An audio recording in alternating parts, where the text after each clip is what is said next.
Welcome. This is Nintendo World Report's E3 coverage 2014. It is the end of day 3, which means the show is done. One of the games that we've spent a lot of time with that was Nintendo's announced Splatoon, a multiplayer third-person shooter where you attempt to ink the ground, and the winning squad is the squad that has covered the most ground with their color of ink. I'm joined by Kim and Becky. I was going to talk to them about the game and get their thoughts on it. Well, I guess... I mean, obviously, the big thing we got to demo was the big multiplayer. And one of the things a couple of us talked about was that we really hope to see it go a little bit more than just the multiplayer, because it's got a lot of places it can go with it. Because it's got such interesting gameplay components and dynamics that they could actually do a whole single-player campaign potentially. But on the multiplayer side, it was actually a lot of fun to play with the 4-on-4. I think it definitely shined when it had all 8 people playing all at once. It just became so dynamic where you're chasing people down. It got a little bit chaotic where you're focusing on taking over the whole area, and suddenly someone pops up and shoots you in the back, and you have to start over at the beginning.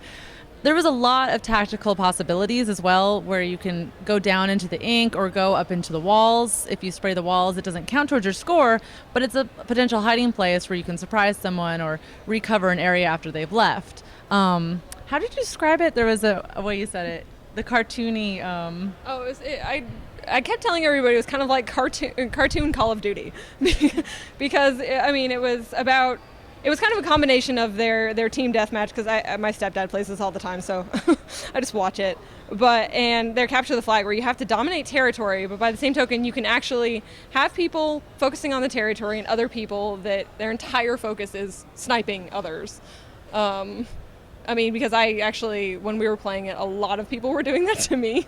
It was just every 5 seconds I was dying the first time I played, and I didn't even know you could actually do that until we started playing, so... I think for me, I'm most looking forward to be able to play with my friends and stuff, because here on the floor, you're figuring out the game, you're playing against, who knows who's on your team. But I can't wait to be able to pair up with someone, have like a strategy, someone take the high ground or someone's a sniper, etc. It just has so much potential, and just, I can't wait to try to master it. Because there's a lot to master. So how'd you think about the fact that the game's scoring isn't based on, in any way, what the combatants do to one another, but based on how much they've managed to capture on the ground? Well, it definitely changes the strategy, because, we're so used to competitive shooter games being all about how many people you can kill. And that's, you can be really sadistic and kill everybody you want, but if you're not covering territory, you're still going to lose. So you actually have to have a lot of different kinds of strategy, and not just how many people can I kill, how big of an asshole can I be. Yeah, you do get points for killing people, but the big bulk of the points actually come from covering territory. And it's actually interesting that they chose to weight the points like that, so that it's not all in one direction. For me, it was definitely frustrating at first, because it's obviously my first instinct is when I see someone else, I just wanted to shoot them and get them gone. But then, of course, I kept forgetting I would cover a whole area, run off, come back, and it's completely a different color, and it's so frustrating. But at the same time, I love the potential of the surprise. You think you have it all down, and then you come back, it's totally done.